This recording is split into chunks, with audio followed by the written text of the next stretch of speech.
And they're all a little different. I mean, you know, I lined it up, but when you drill it, you know, that the concrete bit jumps around a little bit, so it's not going to be, it won't be exact, but this is going to be covered anyway. This is going to be in behind some styrofoam and some plywood that mounts the new panel. I think we're looking pretty good there.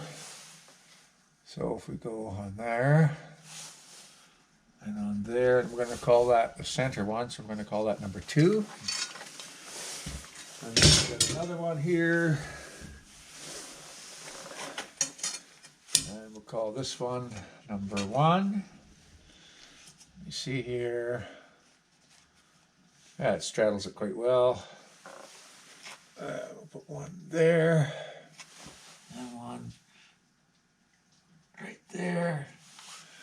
We'll call that number 1. So if we go like that, and then like that, and that's number 3. Okay, we're going to put a hole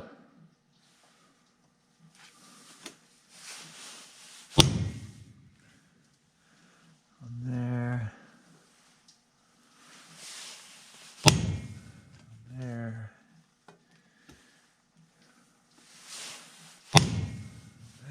okay.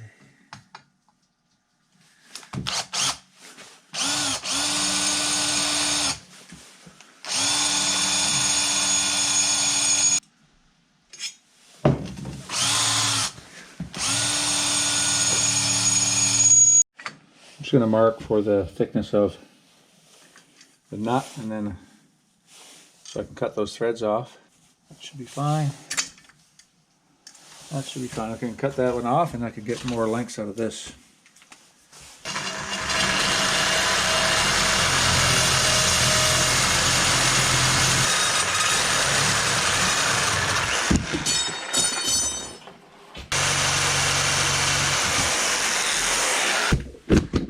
Okay, and there is another consideration here.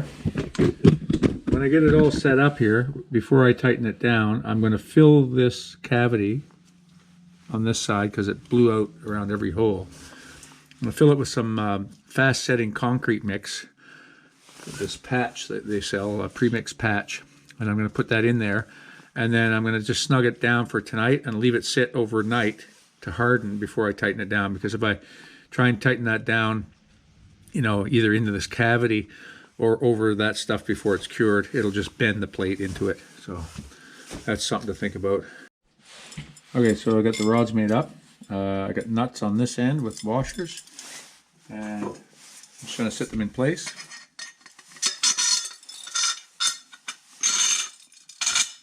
That's the first one, so it should fit in there like that. And we leave room that we're going to get in behind and put that concrete patch in a minute. There's 2. That.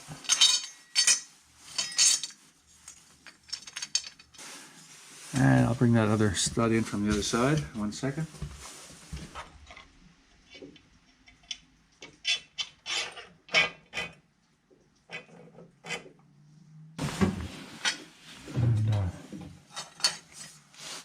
Get that set up with a nut on it.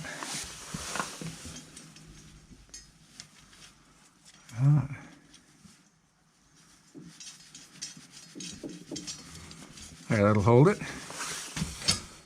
That'll be good. All right, now before we do anything else here, I'm going to take you outside and show you the other side. So there we are. And then once I get that, I'll just get the nuts on here for now. I'm going to get this other plate, and I got to get that rod through this one. And I think that'll make it quite strong across that that horizontal crack there. Washer. I was going to use Nylox on the whole thing, but then I miscounted at the store. I didn't buy enough, so some of them are going to be regular nuts. I don't think it's going to, there's no vibration here.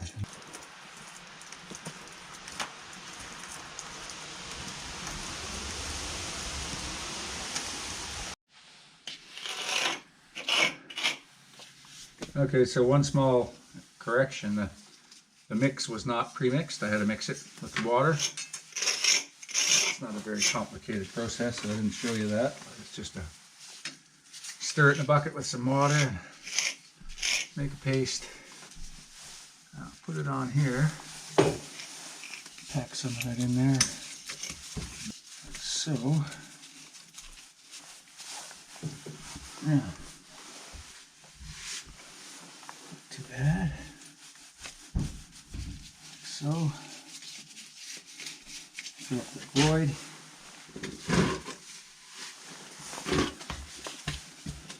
I mixed it pretty dry.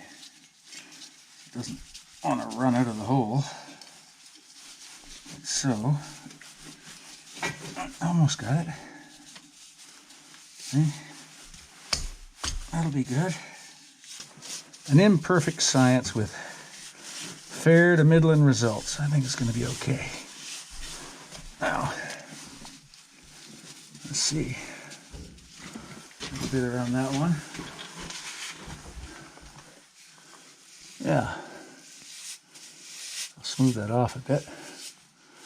Yeah, that'll be all right. Another one in the back corner. Over there. Same thing. Squish a bunch of that down in behind. Just trying to make the bond to the wall as strong as I can. I tried to slow down my drilling when I came to this side, but it still busted out. I think it's the hammer effect of that hammer drill. It's sort of pounding ahead as it's drilling, and it'll bust out that piece almost every time.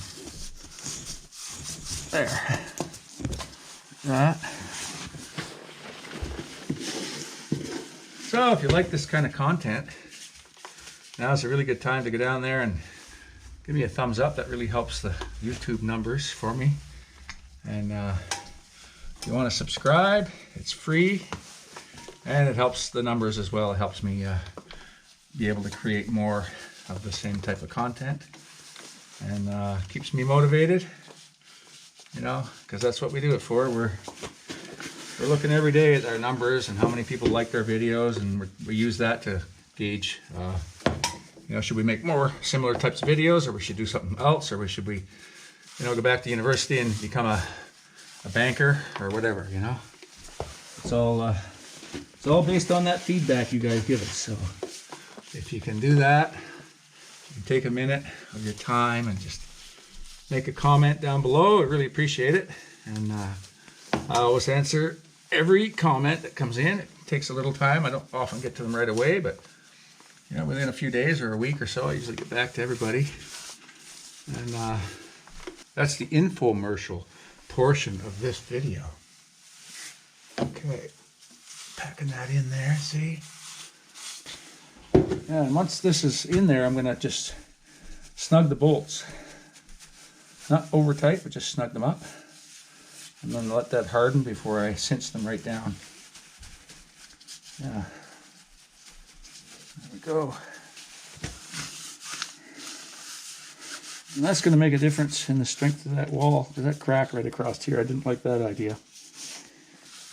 I did not enjoy the look of that at all, especially since this is going to be the wall where the electrical panel is going to be, the main service. So, yeah, that'll hold it together. And like I say, it all comes down to, if you've watched the video I made about breaking that wall outside. None of this house was built, you know, this was built 1930, late 30s, and somewhere in there. And they didn't use any rebar in this concrete, none.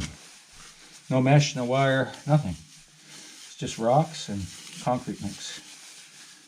That does change it. You know, there's proof positive. You need rebar.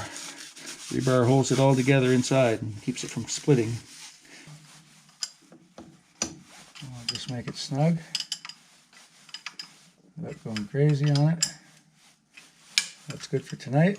Just leave that snug. And then we'll go and I'll keep moving my wrench to the other side, and we'll snug these up, and then wipe that off a little bit, and we'll let that harden overnight. So that's it for now.